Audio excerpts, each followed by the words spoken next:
As I said, I want to stay right here with group 4, but this is a question that you'll all be asked. And I'm going to start with Mrs. Costantino. Several of you mentioned controlling growth in your opening statements.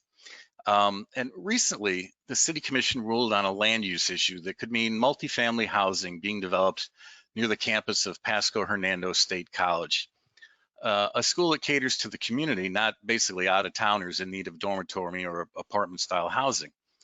So some of the questions came from people who do not live in the city, but they fear the growth pattern will be counterproductive to the county's comprehensive plan that designates that area as part of a rural protection overlay district. So what are your thoughts on that? What do you think is the city's role, if any, in mirroring the county's long-range plan? And did you have any concerns about multifamily housing going out near the college?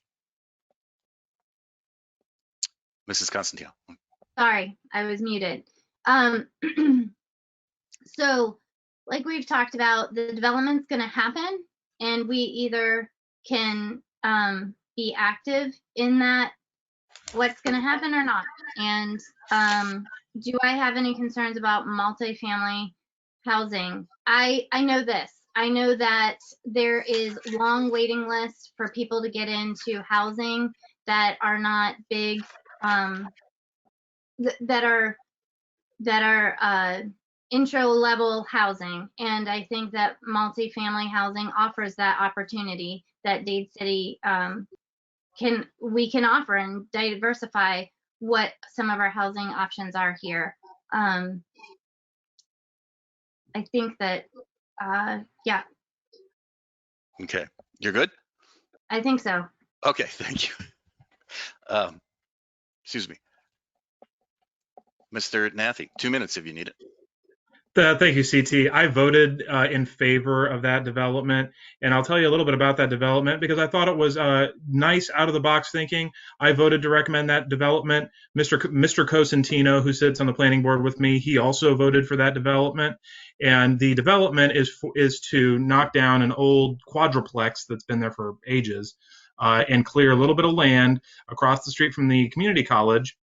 They're going to put in some small apartment complexes with a small commercial development in the center for things like bookshops, coffee shops, that sort of thing, and make it a little college enclave. I actually think that serves a great purpose as a firewall between the city proper and the rural areas. That's the other thing about controlling the development. I want the development to occur in town to keep the outlying rural areas rural. I have lots of family who live in Blanton. I wish they lived inside city limits, but they don't. They live out in Blanton and St. Joe. But I have a lot of family who lives out there, and they love it being rural, and I want to keep it rural. And to keep it rural, the development has to happen somewhere. If we open up development here in Dade City and we annex outlying vacant farmland that is ripe for development, if we do that, it's going to keep the development away from that rural overlay area out in Blanton. So I hear their concerns. They are concerns voiced by people who are my own blood relations. And I want to make sure that Blanton and St. Joe and the rest of the rural overlay district remain rural by keeping the development here in town.